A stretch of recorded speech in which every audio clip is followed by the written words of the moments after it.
This is episode 474 of the Rio Grande Foundation's Tipping Point, New Mexico.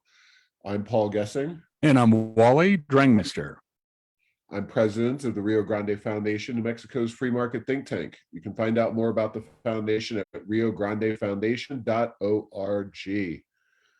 Wally, it's been an eventful week, not just up in Santa Fe in the legislature, but in the administration of one Michelle Lujan Grisham, the governor of the state of New Mexico.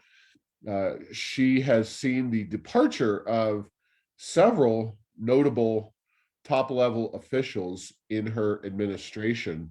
And while we don't always on Tipping Point, New Mexico, pay attention to the comings and goings of every government bureaucrat, we certainly have an interest and have talked about some of the folks who are coming and going. So let's go ahead and do that. And the top line among them from our perspective is David Grace. David Grace had about as much political power and kind of almost star power as any New Mexico bureaucrat has had due to his standing during the COVID pandemic, the lockdowns especially. Somebody who, by all accounts, seemed to play a very, very prominent role in policy making under Michelle Lujan Grisham. And by that nature, not somebody who I'm sad to see go, much like Dr. Fauci. A lot of what we were told was science seemed to not be so in the end game. And Dr. Grace has said adios. He is leaving New Mexico government and the Lujan Grisham administration. Yes, that is a big development. And yes, he was, if not the most prominent government official in New Mexico, I'd say he was certainly number two during the COVID. And as you said, there was a little bit of implementation issues where things didn't exactly turn out how they were planned, nor how they were portrayed to be.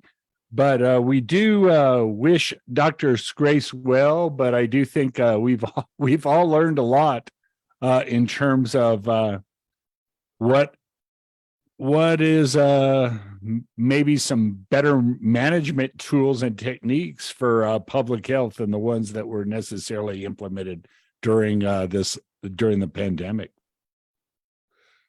Yeah, and of course, he would have been maybe not anonymous, but relatively low profile absent the pandemic. Certainly took on a top level priority and top level kind of media profile, especially since after the first 6 or so months, frequently Grace was in the driver's seat, so to speak, on some of those Zoom calls that the state was doing every week or so, announcing new COVID numbers. And really, he had developed quite a profile. And, hopefully we've learned some lessons. I suspect that Michelle Lujan Grisham, if we had, heaven forbid, a COVID 2.0, she might follow the very same playbook that we've seen under Dr. Grace. And I question how much of this was Grace and how much of this was Lujan Grisham. But those are things that we'll have to wait for the memoir. I'm assuming Dr. Fauci will come up with one. I'm maybe more skeptical that Grace will, given his lower national profile. Only 2.1 or so million people in New Mexico really know anything about Dr. Grace. But he is one of the prominent departures. The other is Education Secretary Kurt Steinhaus. He is less of a shock, his departure. Somebody who a lot of people like in Santa Fe in terms of kind of his demeanor, and they see him as maybe reform-minded. But ultimately, again, it's the administration, it's the governor who's making the policy, and he's seemingly at least along for the ride. We did not see particularly good education performance overall, for the last 4 years of this administration, Steinhaus may have been doing some good things, but it's nothing that I can really say, Kurt Steinhaus is going to leave a legacy of positive education policy reform in the state of New Mexico. He's the fourth education secretary, so 4 for 4 years, and we'll have a fifth here in the fifth year. It's something that, again, while Steinhaus may have had the best of intentions, broader political forces, most notably the teacher unions who dominate Democratic Party politics, are likely the ones calling the shots. Yes, and Paul, with Steinhaus and really with any education cabinet secretary, the question I think needs to be asked is, can you administer the current policy to success, or is the policy just so far outside of what's necessary for high quality education in New Mexico? I do think that is a very interesting question, but we've seen, 4 cabinet secretaries in 4 years. Reminds me of the Steinbrenner era at the New York Yankees. A lot of managers coming and going. Are we going to see a repeat, like we did with Mr. Steinbrenner and the Yankees? Will somebody come back? But, it's tough to have steady long-term leadership when you're there an average of 1 year. Well, I guess you're trying to compare Kurt Steinhaus to Billy Martin, perhaps. That's getting back there. Maybe some folks don't remember that, but Steinhaus, ironically, does kind of share some of that commonality, because he attempted to resign last year, ostensibly due to some health reasons, and for whatever reason or somehow the governor was able to lure him back to remaining on board at the PED. Again, it's not that you can blame the guy for the outcomes, but I would be hard pressed to say Steinhaus is leaving some legacy of positive outcomes. And then the last two, somewhat less high profile, Nicole Como, she's the Medicaid secretary, and that's obvious, huge government program, massive expansion during this governor's time, and really over the last decade. And New Mexico is one of the most dependent on Medicaid, 47% of our population. So I don't know what her individual legacy is. And John Garcia, the only Republican in the Lujan Grisham Administration, General Services Department, he has given his departure statement as well. So quite a few departures. And I think the most interesting thing, aside from some of the issues we've already discussed, is the fact that these happened not after Lujan Grisham got elected in November or December, or even earlier in January. Here we are at the very, very end of January, in the middle of the legislative session, and this is the time they choose to take their leave. It's kind of an odd time situation. You might think they would give the administration some time to look for replacements and get them confirmed through the friendly legislature. A little bit odd on that front. Yeah, I do. But I agree with you. It's odd that they happened, right either at the beginning or during the legislative session. And then the other issue is, Paul, that this is the first part of the second term of the governor. This isn't the very end. That's when you expect there to be a lot of turnover. So very unusual that we're seeing so much turnover up to and including the initial part of her second term. Exactly. Well, we're going to move on this topic. Recently, the Rio Grande Foundation released a study about the very important issue of New Mexico's medical provider shortage. It's available at riograndefoundation.org. And the upshot of our research is that this is part two being the solutions side of our efforts on the medical provider shortage. And the first of the solutions would be to essentially repeal HB 75 passed in 2021, which makes New Mexico much more friendly to the trial bar when it comes to medical malpractice issues. A lot of doctors are saying that if this bill doesn't get reformed or this law doesn't get reformed, that they're going to have to leave the state of New Mexico. It doesn't appear that this session is going to be the time that they're going to really look at it. This bill will be fully implemented next year, so time is of the essence. And even if it's not implemented yet, doctors are making decisions about where they're going to make their practices, maybe leave the state, et cetera.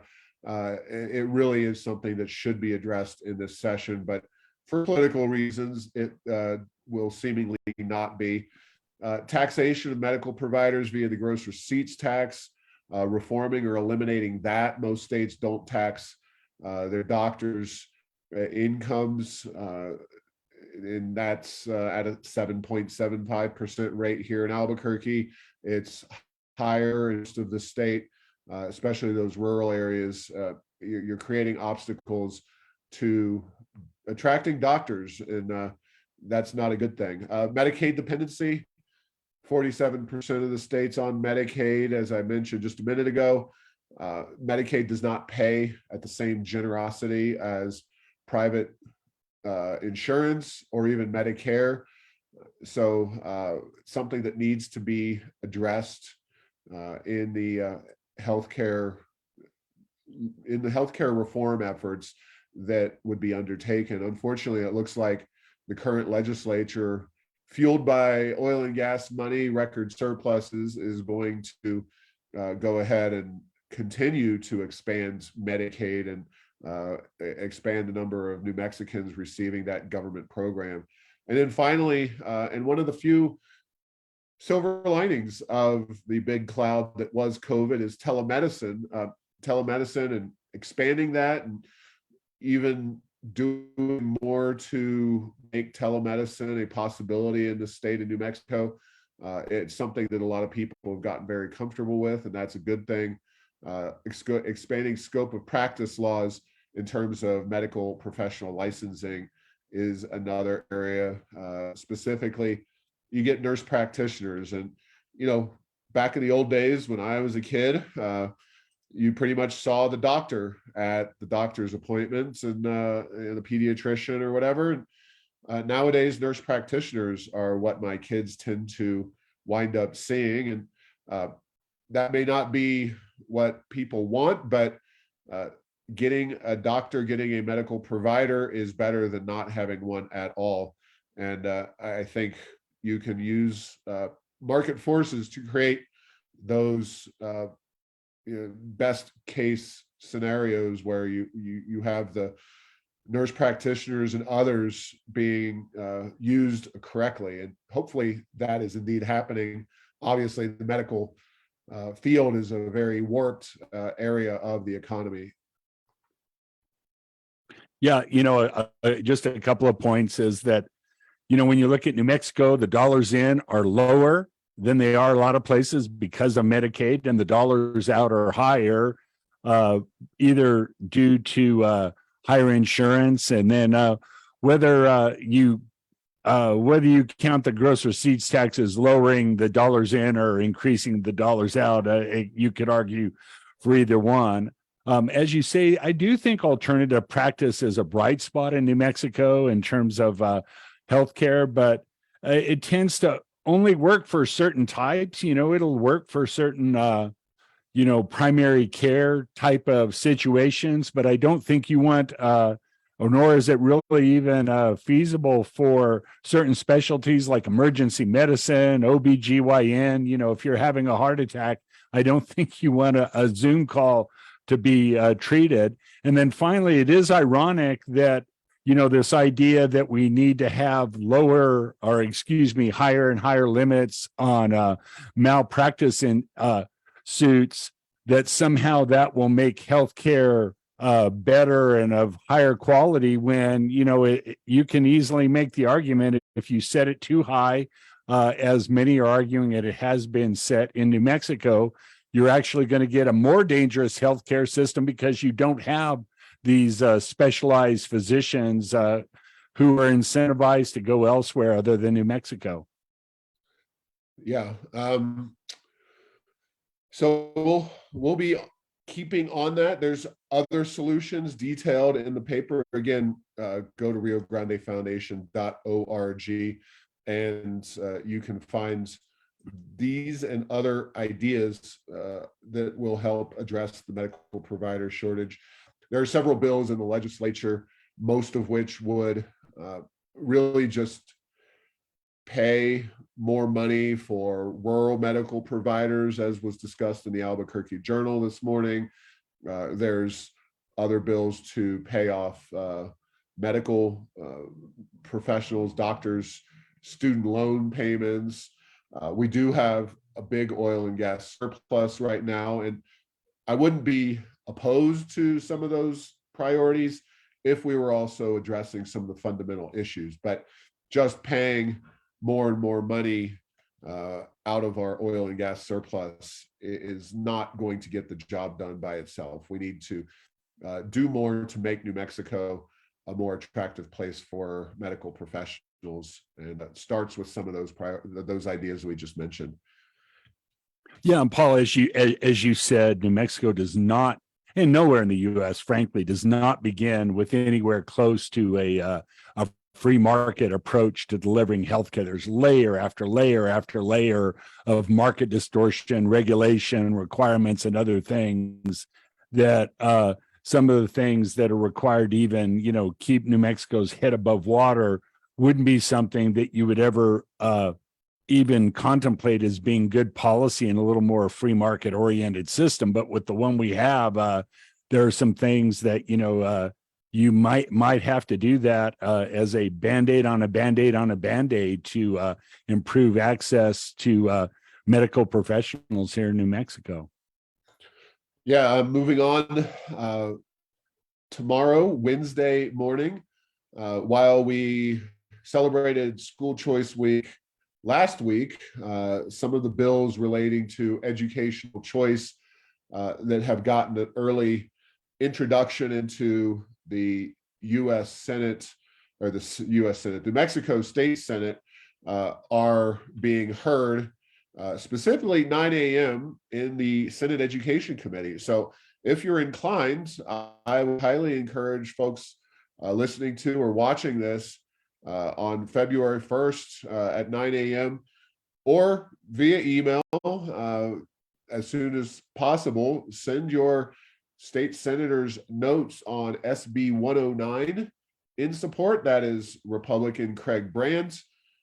He is largely tracking the Arizona model of education savings accounts, really making the money follow the child in the education system. And that could mean homeschooling, it could mean private schooling, it could mean a variety of different educational approaches. On the other hand, SB 113, also an excellent bill, introduced by Democrat Senator Jerry Ortiz-Pino, somebody who Rio Grande Foundation has worked with on educational choice for many years, actually back in the early 20-teens, so 2010, 11, 12, that era. He had introduced some tax credits for school choice. I have it on good authority that Ortiz-Pino is not planning to run for re-election. So he had not introduced any educational choice tax credit bills for several years, but I guess now that he's on the way out the door, he wants to maybe leave his own legacy, and SB 113 would be a tremendous one indeed. It's going to be just as big of a challenge. However, as I just said, Santa Fe is pretty heavily controlled by the teachers unions, and just because a bill may be sponsored by a Democrat state senator, even a progressive ally of the unions on most issues, this is not something that the unions are going to take lying down. But folks, it's still worth sending the members of the Senate Education Committee notes on SB 109 and SB 113. Yeah, Paul, you and I have talked a lot, and you've talked with some of your guests, experts around the country. You know, New Mexico has focused on the resources into education for a long time, with very little discussion about the quality of the product that's coming out. And you know, it's interesting again that Senator Ortiz-Pino put forward a bill. You know, you don't put forth a bill like that if you realize everything is going well. And I think we need more discussion about that effectiveness thing, whether it's this legislation or any other proposals in education here in New Mexico. Yeah, and we will have information about what those bills do in this legislative session on the next show, because you know, this whole educational choice issue really is at the core of what Rio Grande Foundation does. Also in legislature, now this one thankfully hasn't been scheduled for a hearing yet. Hopefully it never sees the light of day. HB 119 is, I would call, one of the most ridiculous bills in the legislative session. Sadly, it is a bill with you would call it impeccable credentials, in a sense that it is a tax bill sponsored by chairman of the tax committee in the House and Senate. That's Christine Chandler in the House, Benny Shendo in the Senate, and then Majority Leader Peter Worth in the state Senate as well.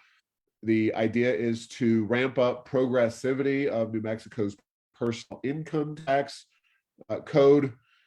That was at 4.9%, thanks to tax cuts undertaken by Bill Richardson and the legislature over a decade ago. The rate was raised up to 5.9% for some high earners in 2019 by Michelle Lujan Grisham in the legislature.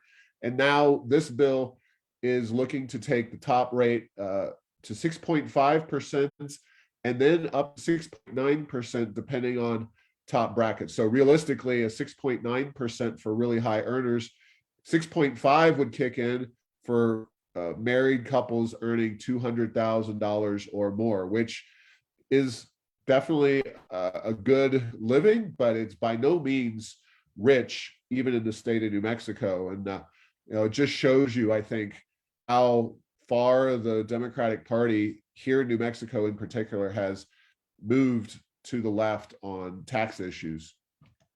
Yeah, this proposal is not the taxation of millionaires and billionaires. You know, they've left New Mexico long ago, and you know, even when Governor Richardson was here, he reduced taxes, was proud of it. He thought that was his legacy in some ways, in terms of something he talks about to this day. And in the face of record budget surpluses caused by the oil and gas industry, that we're somehow seeking to get a little more income tax, just a little more from this group of higher earners in New Mexico, that somehow that is going to do something that's a net positive for the state. I just can't see it. But yeah, there it is with some, as you say, not the pardon my French, but not the crazy legislators that will do anything. Some of the leadership from both houses standing up, at least initially, in support of this bill. Yeah, and it's also, as you mentioned, with the huge surpluses that we have in the state of New Mexico, not a essential money raiser in terms of we are somehow facing a budget shortfall. This is a purely philosophically driven effort to quote unquote tax the rich, and it really highlights the economic ignorance of a lot of New Mexico's legislative so-called leaders and politicians. As we mentioned just a minute ago, doctors are in short supply, and certainly not all the people earning $200,000 or above are doctors or in the medical community, but a lot of them are. A lot of your highest earners in a given state, especially like New Mexico, without a lot of big Fortune 500 companies, doctors earn high salaries. They work many years to get their medical degrees and licenses, and they also have tremendous debt, and they have a lot of hours and difficult work that they have to do. So, I think it's safe to say that I think they earn that money, but a lot of the politicians in New Mexico, they just want to go after anybody who makes a large amount of money, setting aside the fact that Texas and other states don't tax personal income, and states like Arizona are in the midst of decreasing personal income taxes. I think Arizona's rate as of the new year is 2.5%. So New Mexico is going in the opposite direction of its more successful neighbors. Hardly a surprise. Yeah. And so, as we've said, 7% gross receipts tax, you don't pay that in the surrounding states. 7% income tax, you don't pay that. That's 15% off the top. And for those of you playing the Tipping Point, New Mexico drinking game, I would be remiss if I did not bring up the Laffer curve. I don't think I can make it more than 2 shows without talking about it, which is just the concept that works out that just because you raise rates doesn't mean you're necessarily going to raise more tax revenue, because at certain level, it discourages economic behavior. People go elsewhere. They do things differently. And so, yeah, this doesn't seem like a good bill from so many perspectives here with what New Mexico is facing. Yeah, for sure. And hopefully, again, HB 119, I wrote up a post at Heirs of Enchantment, really digging into the rates and various components of the bill, but definitely one to keep an eye on given its pedigree. I suspect that it may not make it through with the current rates included in it, but I do believe that there's a propensity among these legislators, even with a record revenue situation, to possibly do something to try to make the income tax more progressive. These are true believer progressives in control of the process. One maybe a more happy development, if you will, in the legislature is that some bills that would restrict the governor's powers, whether this or a future governor, have gotten out of their first committee in the House, HJR 3 and HB 80. HJR 3 is an amendment. It would circumvent the governor's veto pen, but it would take quite a bit of time to become effective due to having votes and then having to come back with the legislature and write up enabling language. New Mexico is currently one of only 8 states in the entire US of A that is under an emergency declared by that state's governor. You may be a little surprised to hear who the list is, but according again to heirsofenchantment.com, the National Academy for State Public Health, the states that have emergencies in place are California, Colorado, New Mexico, Texas, Illinois, Georgia, Delaware, and Rhode Island. So about 6 of those states are the states you would kind of think, the Californias, the Illinois, the New Mexicos, and then Texas and Georgia being some states that you probably wouldn't expect to find on the list of those that are still calling COVID an emergency here nearly 3 years in. These bills basically give the governor 90 days of an emergency, and then after that, the legislature needs to be called into some kind of session to either renew or deny renewal of the governor's policy, the emergency policy. I think it's bare minimum, absolutely needed, but we'll find out what the House Judiciary has to say about it. Gail Chasey, the chair of that committee, had some curious comments as to why she voted against one of those bills in the first committee. Is basically along the lines of, we're not a professional legislature. I can't believe we would call people back in a pandemic. Well, we had a virtual legislative session of the legislature before. Certainly seems that you could have a handful of votes in a special session about whether to keep things in an emergency if we had a future COVID 2.0, which heaven forbid we ever have that. Yeah, and is there going to be a big difference whether you're a quote unquote professional legislative body versus the citizen legislature that we have? Does that make a difference whether you're going to want to hold things in an emergency under Zoom or drive to Santa Fe to make it happen? And I do think that there's reasons. I think there's got to be, but that's a pretty interesting group of states that still have COVID emergencies. And just yesterday I saw that President Biden said that the federal government is ending COVID emergency May 11th. For what reason, I'm not sure that happens on May 11th, why it needs to be so far in the future, but I do believe that there's some federal state funding things, some block grants and the like that are maybe some of the reasons for that. But it certainly appears to me that the true emergency and the common sense use of that phrase is certainly come and gone. Yeah, and we're obviously spending a lot of time, as we well should, during a legislative session on bills moving or not moving in the session.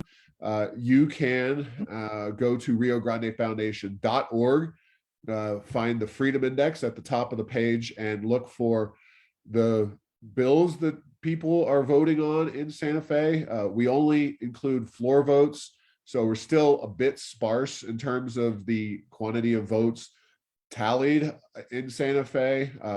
Really, the main one so far has been the feed bill, which was politicized, and we dinged it for that because it included $2 million plus for a study of professionalizing the legislature. Certainly as the session continues to pick up speed and bills start to be voted on and then cross over and possibly be voted on again by the opposite body and then on to the governor, you will see more and more bills show up, and you'll be able to get a real idea how what some of the bills that maybe the worst of the session are, and who is voting on them and how they're voting. So definitely take a look at that Freedom Index.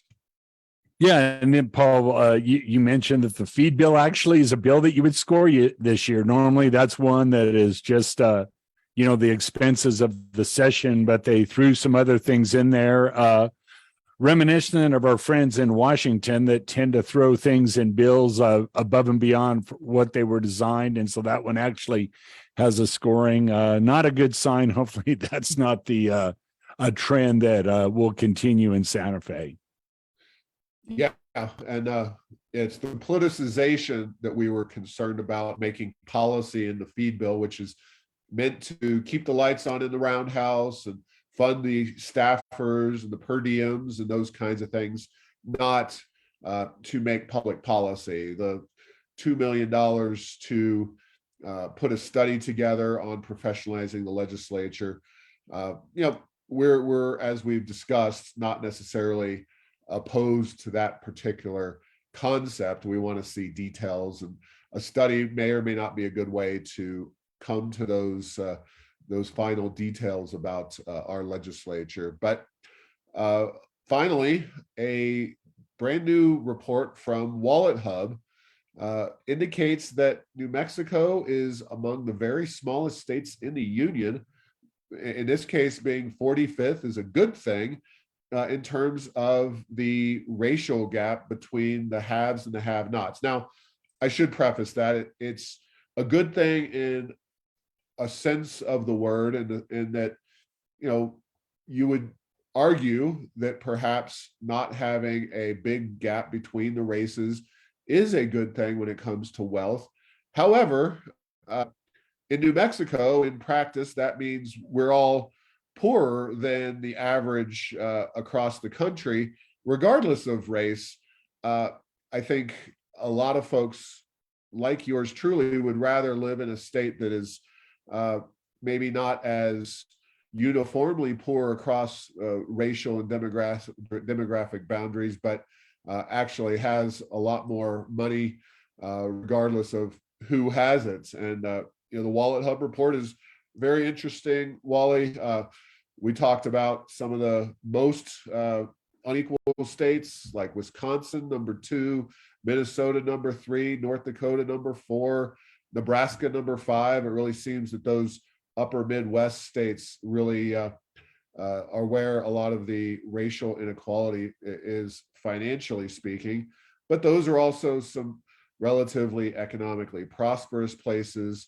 And you know, by the way, I should note that the reason I haven't mentioned number 1 is because Washington District of Columbia, as you might imagine, given the District of Columbia demographics and, you know, kind of who shows up there for those high-paid government jobs, they're actually the highest in terms of their disparity there. But New Mexico's number 45. It's kind of counter to the progressive talking points that want to make New Mexico more equal in its wealth distribution.